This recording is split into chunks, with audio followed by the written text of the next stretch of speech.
apalagi yang menjadi kendala. Jadi saya mencoba menyimpulkan ada 3 ya. Satu, karena program kerjanya itu tidak bersifat out of the box ya, bersifat job desk gitu. Nah, kemudian kalaupun ada program kerja tapi standar-standar aja lah, karena kadang-kadang berpikiran kemampuan saya segini. Jadi seringkali jadi mental block untuk membuat suatu program kerja yang out of the box, karena berpikiran perkembangan itu linear, garis lurus, padahal sebenarnya kita udah bicara di era eksponensial gitu. Jadi program kerjanya pun harus eksponensial. Nah, kemudian yang kedua tadi bicara tentang data analisis itu sangat penting, apalagi sekarang nih.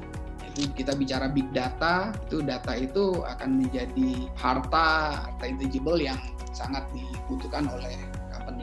Nah, kemudian program kerja di-develop tidak berorientasi pada masa depan, hanya fokus pada masa kini dan jangka pendek di masa depan. Jadi harusnya program kerja itu berorientasi pada future oriented. Ini yang menjadi kendala ketiga. Nah, ini saya mengingatkan lagi ya, bahwa kita ini hidup di era eksponensial. Nah, oleh karena itu kita juga tidak bisa berpikir linear garis lurus. Ya, otak kita pun harus kita set ke era eksponensial. Nah, oleh karena itu kita pun harus men-set ya program kerja kita yang out of the box. Bicara jujur, kalau bicara out of the box ya startup company itu lebih out of the box ya daripada company yang sudah berjalan rutin ya. Kenapa seperti itu? Karena memang seringkali company itu terpola dengan rutinitas sehingga pemikiran out of the box-nya itu menjadi kurang. Tapi bukan artinya startup company itu hanya bisa diterapkan di company baru ya. Tapi company lama pun sebenarnya bisa saja melakukan startup, dan startup itu harus dimulai dari startup mindset. Jadi kalau mindsetnya kita berisi mindset garis lurus, yaitu otomatis ya outputnya akan garis lurus. Oleh karena itu kita harus tarik mindset kita pada mindset eksponensial. Jadi ini yang harus menjadi realita yang harus dimasukkan ke dalam mindset kita, bahwa perubahan tuntutan kompetisi itu tidak bergerak secara gradual, bergerak secara linear, tapi bergerak secara masif eksponensial. Nah, ini yang harus disadari dan harus menjadi mindset. Apakah itu mudah? Tentu saja tidak mudah ya, tentu saja sulit, tapi kita harus mulai, kalau enggak kita akan tergerus gitu. Kemudian gap antara tuntutan kompetisi dan kapasitas perusahaan akan terus membesar dengan percepatan yang brutal dan tinggi.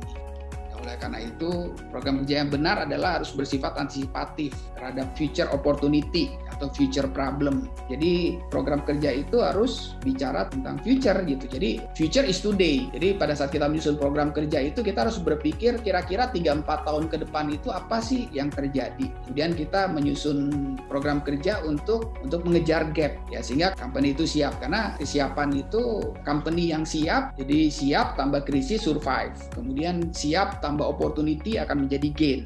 Jadi company itu harusnya tidak berpikir tentang today ya, tapi bicara tentang future. Nah, jadi future itu menjadi target program kerja. Kemudian ya memiliki mentalitas harus bisa mendahului kurva, atau ya jika perlu kita menciptakan tren baru.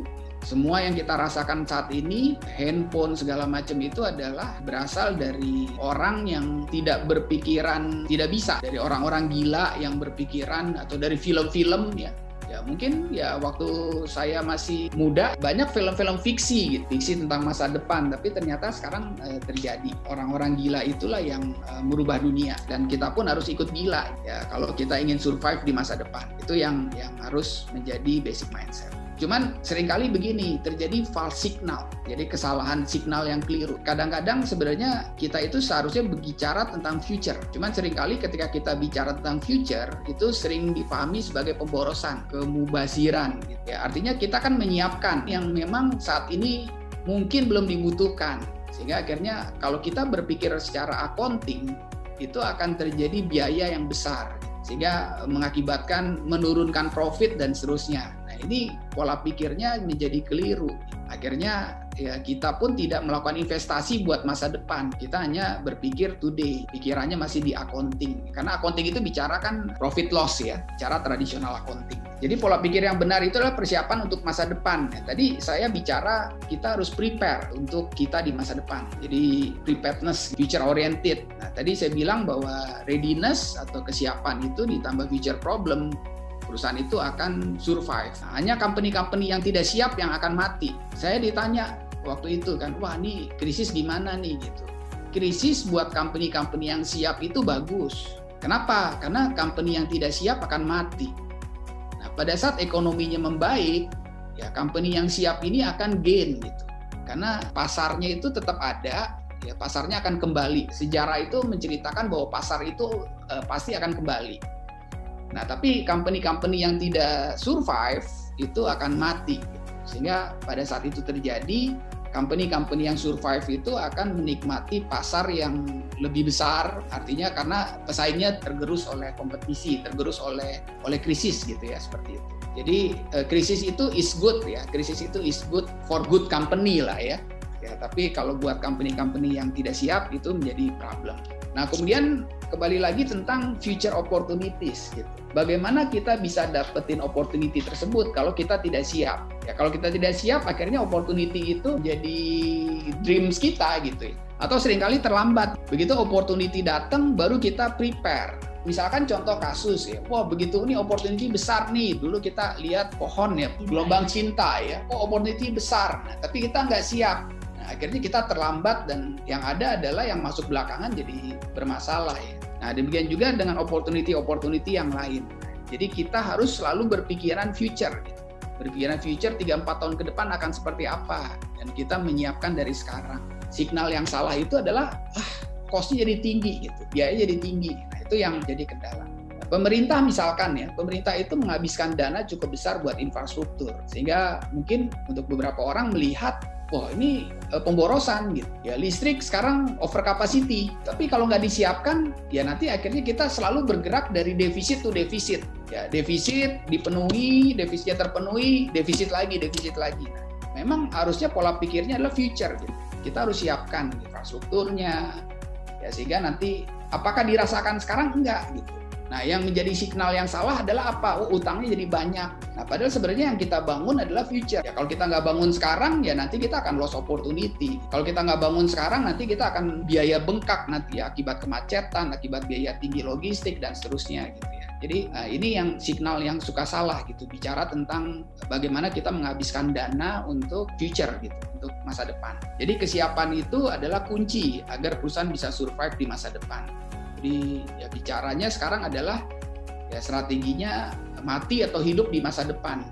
Jadi kita selalu harus berpikiran future is today. Nah, cuman ya memang jadi kendala di beberapa company yang fokusnya di loss profit, ya seringkali melihat bahwa cost-nya tinggi nih. Padahal sebenarnya kita bicara penyiapan untuk ke depan. Sejauh kita punya data, sejauh kita punya analisis yang benar tentang masa depan, kemudian kita punya biaya investasi ya untuk ke arah sana, itu is fine gitu. Is good, sangat baik untuk company gitu ya. Karena kalau kan nanti terlambat. Jadi bicara tentang readiness ya, di mana kita harus menyiapkan company kita untuk menjadi lebih siap di masa depan. Future is today. Itu yang harus menjadi orientasi berpikir kita. Oke, ini adalah resumenya bahwa kenapa kebanyakan program kerja di perusahaan itu gagal. Ya satu, ya karena yang simple ya, hal yang paling basic itu adalah program kerjanya bersifat job desk gitu, rutinitas. Nah, kalau program kerja rekan-rekan, teman-teman, Bapak Ibu, program kerjanya sifatnya job desk, ya itu bisa dipastikan targetnya tidak akan tercapai. Kalaupun tercapai, itu namanya tercapai by accident. Kemudian tadi juga dijelaskan bahwa kita ini hidup di zaman eksponensial, oleh karena itu program kerja kita pun harus eksponensial gitu. Tidak bisa program kerjanya bersifat linear gitu. Ya, kemudian yang kedua, program kerja di-develop tidak berbasis data, yang lebih kuat pada opini. Pengalaman senior manajemen yang sering dianggap sebagai expert judgment. Nah, sebenarnya bicara tentang expert judgment ini ada jurnalnya yang bicara tentang expert judgment gitu ya. Jadi ada penelitian yang pernah dilakukan ya mengenai expert judgment tersebut, di mana seharusnya program kerja itu dibangun berdasarkan data. Ya dari pengalaman saya itu data analisis masih lemah, dan ini bukan pendapat saya saja. Ya survei yang saya lakukan di banyak tempat juga ternyata seperti itu. Ya termaksud survei yang dilakukan oleh kami sebelum seminar ya. Nanti kita lihat hasilnya. Kemudian program kerja ini tidak berorientasi masa depan, hanya fokus pada masa kini. Jadi seharusnya program kerja itu harus future oriented. Jadi waktu menyusun program kerja ya kita ya kalau bicara SWOT gitu ya, SWOT itu ya SWOT itu suatu tools yang bagus gitu, bagus banget. Tapi SWOT-nya itu kita harus rubah tidak terhadap today ya, tapi terhadap future. Ya, oleh karena itu saya menyatakannya adalah FSWOT ya, Future SWOT Analysis. Jadi pada saat kita melakukan SWOT, ya kita coba setting kira-kira future akan terjadi seperti apa, ya kemudian kita lihat gap-nya dan kita menyusun program kerja ke arah situ.